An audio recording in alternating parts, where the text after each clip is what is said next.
আচ্ছা, ঠিক আছে। শীতলা পুরুলের দ্বিতীয় পুরস্কার, গতবারও দ্বিতীয় পুরস্কার নিয়েছেন। এখন তাকে তার বক্তব্য উপস্থাপনের জন্য অনুরোধ জানাচ্ছি। এটা নিচে ধরলে হবে। আসসালামু আলাইকুম, শুভ বিকাল। সবাই কেমন আছেন? আশা করি সবাই ভালো আছেন। আলহামদুলিল্লাহ, আমিও ভালো আছি।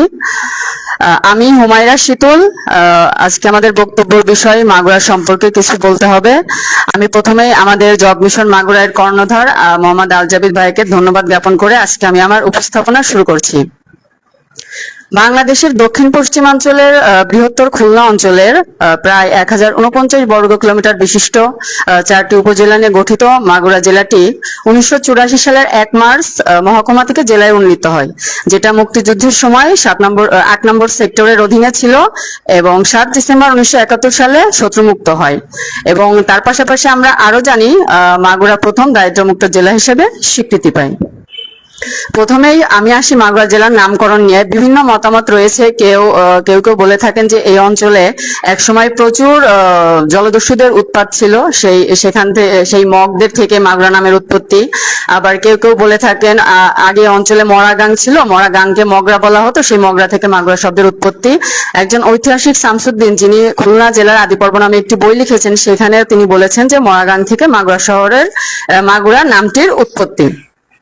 এ থেকেই বোঝা যাচ্ছে যে মাগুরায় বেশ কিছু নদী রয়েছে, যেমন আমাদের মাগুরা শহরটি নবগঙ্গা নদীর তীরে অবস্থিত, আমাদের মোহাম্মদপুর উপজেলাটি মধুমতি নদীর তীরে অবস্থিত, মাগুরার শেষ প্রান্তে গড়াই নদী আছে, আমাদের শ্রীপুর উপজেলাতে আছে কুমার নদ। আমাদের মাগুরায় বেশ কিছু উল্লেখযোগ্য জিনিস আছে, যার মধ্যে একটি কথা না বললেই নয়। এখন যেহেতু গ্রীষ্মকাল চলছে, ফলের মৌসুম, আমাদের হাজীপুরের লিচু, যেটা আমাদের জিআই পণ্য হিসেবে স্বীকৃতি পেয়েছে, এটার কথা তো না বললেই নয়। এছাড়াও রয়েছে বিভিন্ন উল্লেখযোগ্য দর্শনীয় স্থান, সেটা মাগুরা সদর থেকে শুরু করে শ্রীপুরে আছে জমিদার বাড়ি, আমাদের ইসাকাদা আছে নীলকুঠি, মোহাম্মদপুরে আছে রাজা সীতারাম রায়ের বাড়ি। এছাড়াও আরো ছোটখাটো বিভিন্ন দর্শনীয় স্থান রয়েছে, যেখানে ছোট থেকে বড় সকল বয়সের মানুষ এসেই বিভিন্ন সময় তাদের সুন্দর সময় বা বিনোদনের জায়গা হিসেবে বেছে নেয়। আমাদের মাগুরাতে 2টি সংসদীয় আসন রয়েছে, মাগুরা 1, মাগুরা 2, যেটা 91 এবং 92 নাম্বার। আমাদের মাগুরাতে ঐতিহ্যবাহী কিছু অনুষ্ঠান প্রতি বছর উদযাপিত হয়ে থাকে, যেটি প্রথমে যেটার কথা না বললেই নয়, মাগুরার যে কাত্যায়নী পূজাটা, সেটা বাংলাদেশ সহ আশেপাশের বিভিন্ন দেশ থেকেও প্রতি বছর বিভিন্ন দর্শনার্থী এই সময়টা মাগুরাতে এসে থাকেন। এছাড়াও ঘোড়দৌড়, পহেলা বৈশাখে মেলা, বিজয় দিবসের মেলা, বিভিন্ন রকম অনুষ্ঠান এখানে অনুষ্ঠিত হয়ে থাকে।